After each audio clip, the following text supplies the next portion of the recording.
नमस्कार दोस्तों, धरा डिजिटल के कार्यक्रम में मैं पीयूष प्रत्यक्ष आपका स्वागत करता हूं। मेरे चैनल को लाइक और सब्सक्राइब करना ना भूलें। आज हम बात करेंगे कांग्रेस के युवा डायनेमिक लीडर सचिन पायलट के विषय पर। सचिन पायलट की राजस्थान में क्या भूमिका रही है, क्या प्रभाव रहा है और उनके प्रभाव का कांग्रेस में क्या असर रहा है। कांग्रेस ने उनके असर को समझा है कि नहीं समझा और समझते हुए भी क्या नजरअंदाज किया है और नजरअंदाज करने की कीमत कांग्रेस को क्या चुकानी पड़ी है। इस विषय पर हम आज अपने वीडियो में वार्तालाप करेंगे। कांग्रेस के जो युवा डायनेमिक लीडर हैं सचिन पायलट, उन्होंने कांग्रेस की कमान राजस्थान में तब संभाली जब कांग्रेस 2013 के विधानसभा चुनावों में मात्र 21 सीटों पर आकर सिमट गई थी। उसके बाद सचिन पायलट राजस्थान कांग्रेस के प्रदेशाध्यक्ष बने।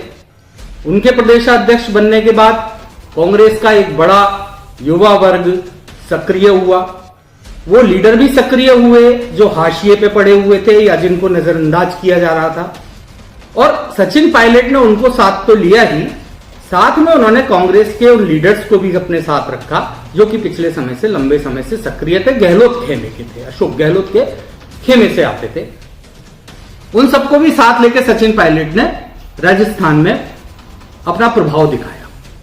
सचिन पायलट का प्रभाव का परिणाम यह रहा कि 2018 के विधानसभा चुनाव में कांग्रेस बहुमत से सरकार बनाने में सफल हो गई। हालांकि कांग्रेस की 99-100 सीटें आई थी, लेकिन उस समय जब सचिन पायलट पूरी कमान संभाले हुए थे तब यह माना जा रहा था कि राजस्थान में कांग्रेस 135 से 140 सीट लेके आई।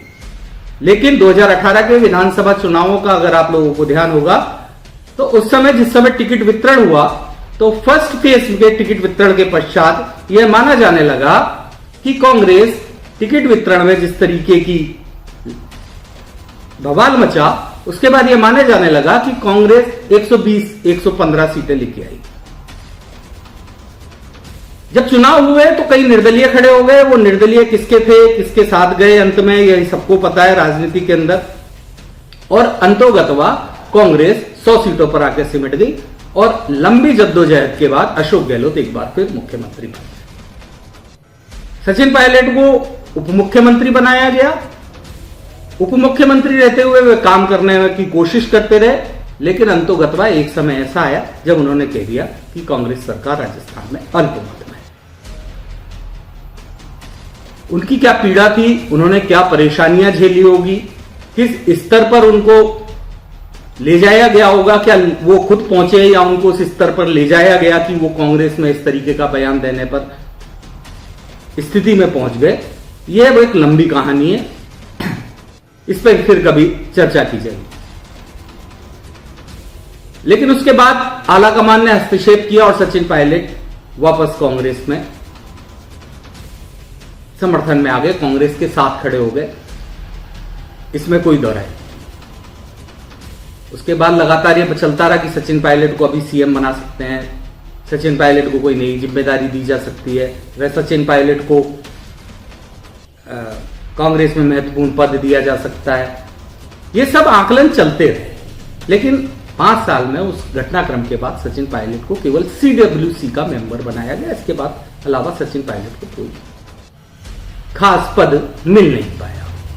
लेकिन सचिन पायलट संजीदगी के साथ कांग्रेस के साथ लिए खड़े थे।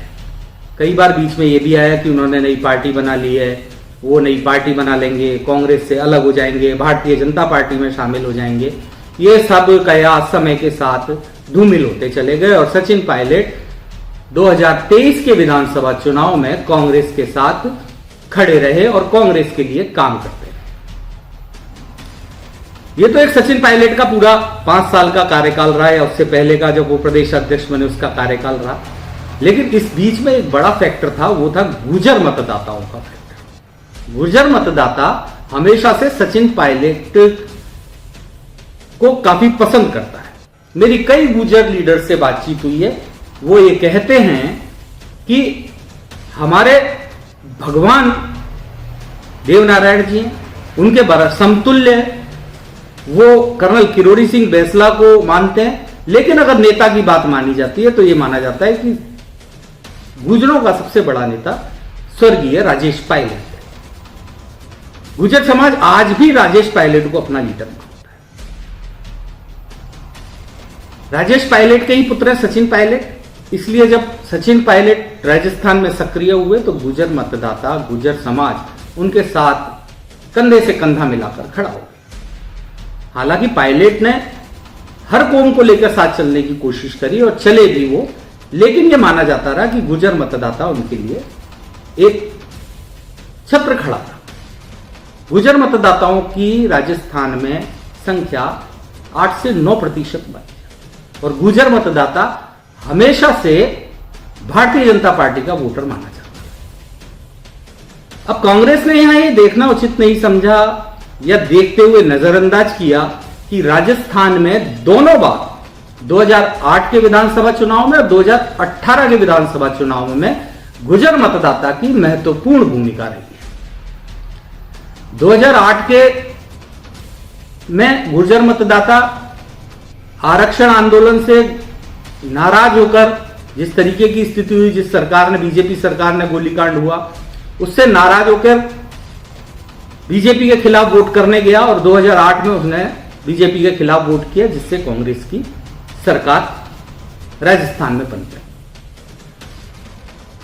उसके बाद 2018 में जब सचिन पायलट कांग्रेस की कमान संभाल रहे थे तो गुर्जर मतदाता ये मान के चल रहा था कि सचिन पायलट मुख्यमंत्री होंगे और सचिन पायलट के इसी प्रेम के चलते राजस्थान में गुर्जर मतदाता पूरी तरीके से कांग्रेस के फेवर में गया और कांग्रेस एक बार फिर सरकार बनाने में सफल।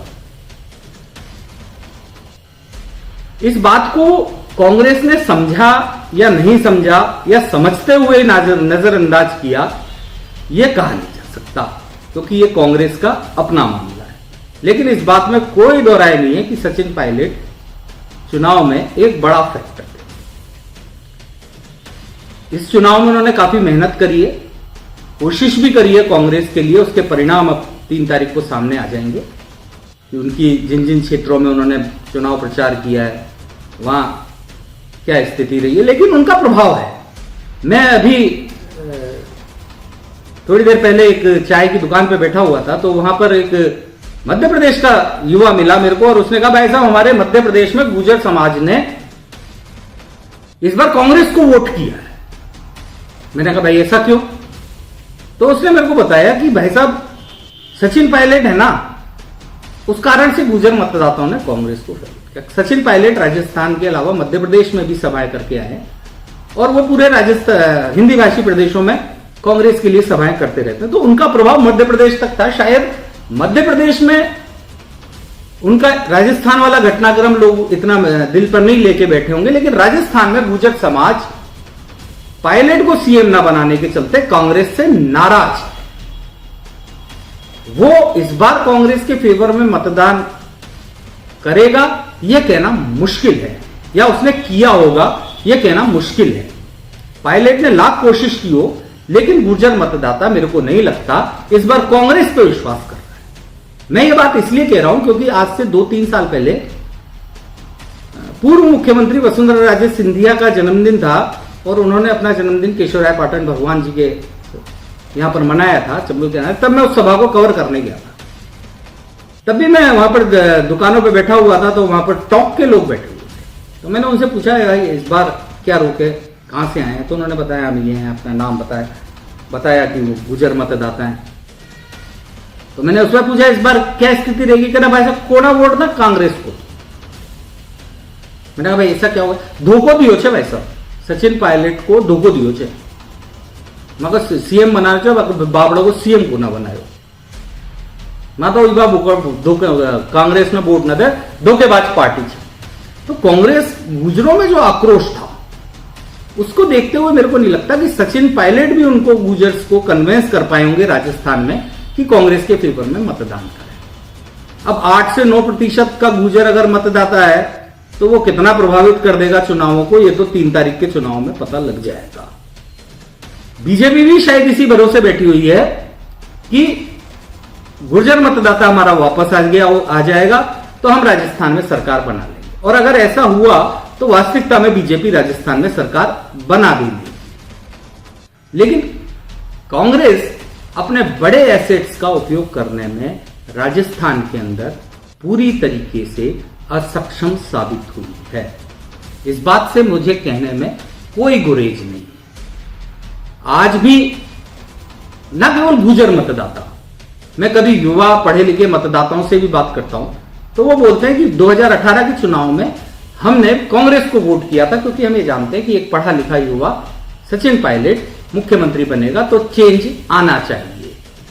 राजस्थान में चेंज की बात इसलिए की जाती है क्योंकि 25 साल से यहां पर ट्रेंड बदलने का चला आ रहा है, एक बार बीजेपी और एक बार कांग्रेस की सरकार आती रही है। लेकिन इन 25 सालों में चेहरे दो ही रहे, भारतीय जनता पार्टी की तरफ से वसुंधरा राजे सिंधिया और कांग्रेस की तरफ से अशोक गहलोत। मतदाता या आम नागरिक चाहता था कि कोई नया चेहरा है, कोई युवा चेहरा है। 2018 के चुनाव में युवाओं ने भी सचिन पायलट के चलते मतदान किया था। सचिन पायलट की लोकप्रियता के विषय पर मैं आपको बताना चाहूंगा कि मैं 2008 में न्यूज चैनल को कवर करता था, न्यूज चैनल में काम करता था। उस समय भी एक भाजपा नेत्री थी जिनके यहां मैं बैठा हुआ था, उनसे इंटरव्यू कर रहा था और उनके बच्चे थे, काफी युवा थे। तो उन्होंने मेरे को बोला कि बातचीत चली युवा लीडर्स में, तो उन्होंने बोला कि हमें सबसे ज्यादा सचिन पायलट पसंद है। तो सचिन पायलट का क्रेज हमेशा से युवाओं में रहा है। कांग्रेस भी उनके महत्व को समझती है, ऐसा नहीं है कि कांग्रेस उनके महत्व को समझ नहीं रही, कांग्रेस भी उनके महत्व को समझती है। कांग्रेस के राहुल गांधी उनके महत्व को समझते हैं, प्रियंका गांधी उनके महत्व को समझती हैं और यही कारण है कि सचिन पायलट की नाराजगी दूर करने के लिए दोनों हमेशा प्रयास करते रहते हैं, उनको एक सम्मानजनक स्थिति में लाने की कोशिश करते रहते हैं। लेकिन कांग्रेस के वरिष्ठ पत्रकारों में मेरी बातचीत होती है तो वरिष्ठ पत्रकार के कहते हैं कि कांग्रेस का जो वरिष्ठ लीडर्स का तबका है वो हमेशा सोनिया गांधी को गहलोत के फेवर में कन्विंस करने में सफल हो जाता है और सचिन पायलट शायद यही मात खा जाता है। राजस्थान में 2023 का विधानसभा चुनाव पूरा हो चुका है, 3 तारीख को मतगणना भी हो जाएगी। एग्जिट पोल मतदाताओं की बात को पकड़ नहीं पाए हैं या मन को पकड़ नहीं पाए हैं, इसी कारण शायद यह स्थिति है कि कोई भी यह बता नहीं पा रहा कि किसकी सरकार आ रही। 11 सर्वे हुए हैं, 11 में से 8 भारतीय जनता पार्टी को बता रहे हैं, 3 कांग्रेस को बता रहे हैं, नेता अलग अलग दावे कर रहे हैं। ये सब अगले एपिसोड में मैं आपसे चर्चा करूंगा, विश्लेषण करूंगा। लेकिन जो भी स्थिति हो, कांग्रेस के लिए सचिन पायलट जैसे लीडर को लंबे समय तक नजरअंदाज करे रखना कांग्रेस के लिए राजस्थान ही नहीं बल्कि हिंदी भाषी प्रदेशों में काफी नुकसानदायक साबित होगा। एक वरिष्ठ बुद्धिजीवी हैं, उनसे मेरी बातचीत हुई थी तो वो कहते अगर 2018 में सचिन पायलट को मुख्यमंत्री बना दिया होता तो कांग्रेस की स्थिति राष्ट्रीय स्तर पर अलग होती। 2023 में 2018 में मुख्यमंत्री नहीं बनाया, इसलिए 2019 के लोकसभा चुनाव में गुर्जर मतदाता पूरी तरीके से कांग्रेस से दूर हो गया। इस कारण से राजस्थान में 25 की 25 सीट्स भारतीय जनता पार्टी के खाते में चली। उनका यह कहना था कि अगर पायलट सीएम होते तो 25 सीटें तो नहीं जाती, कम से कम 7 से 8 सीटें राजस्थान में कांग्रेस लोकसभा की लेके आ जाती गुर्जर मतदाताओं के दम पर। इसके अलावा मध्य प्रदेश में भी उनका प्रभाव रहता और जहां जहां गुर्जर बाहुल्य क्षेत्र है वहां पर भी उनका प्रभाव रहता और कांग्रेस आराम से उस स्थिति में पहुंच जाती जहां पर वो नेता प्रतिपक्ष बना देती। नेता प्रतिपक्ष बनने के बाद कांग्रेस की स्थिति क्या होती ये सब जानते हैं। उनका आगे मेरा मूल्यांकन ये था, वो कहते थे कि अगर सचिन पायलट मुख्यमंत्री होते और कांग्रेस नेता प्रतिपक्ष बनाने की स्थिति में पहुंच जाती और राहुल गांधी मुख्य नेता प्रतिपक्ष बन जाते तो एक अलग ही आभा मंडल देखने को मिलता। जब भी कोई विदेशी शख्सियत आती तो वो नेता प्रतिपक्ष से मिलने जरूर आती, तो वो एक अलग माहौल बनता कांग्रेस के लिए। लेकिन शायद कांग्रेस इस माहौल से चूक गई है। अब कांग्रेस सचिन पायलट को किस तरीके से संभाल पाती है, अगर प्रदेश में कांग्रेस बहुमत हासिल कर पाती है तो उनका क्या महत्व रहेगा, उनको कितना सम्मानजनक स्थिति में पहुंचाया जाएगा। और अगर कांग्रेस राजस्थान में सरकार बनाने में सफल नहीं हो पाती, तो कांग्रेस की भूमिका राजस्थान में, सचिन पायलट की भूमिका कांग्रेस राजस्थान में क्या तय करती है, वह अगले चुनाव पर डिपेंड है। लेकिन यह बात निश्चित है कि सचिन पायलट कांग्रेस के लिए एसेट्स हैं। कांग्रेस के लीडर्स ये बात बोलते हैं, लेकिन उनको अपने एसेट्स का उपयोग अब करना होगा। अगर वो अपने एसेट्स का उपयोग नहीं कर पाते तो कांग्रेस की स्थिति समय के साथ बिगड़ती चली जाएगी। जरा डिजिटल को आप सब्सक्राइब करना ना भूला करें, चैनल को लाइक करा करें, हमारे प्रोग्राम को लाइक किया करें और सब्सक्राइब जरूर कर दिया करें। ये निवेदन है मेरा आपसे। धन्यवाद।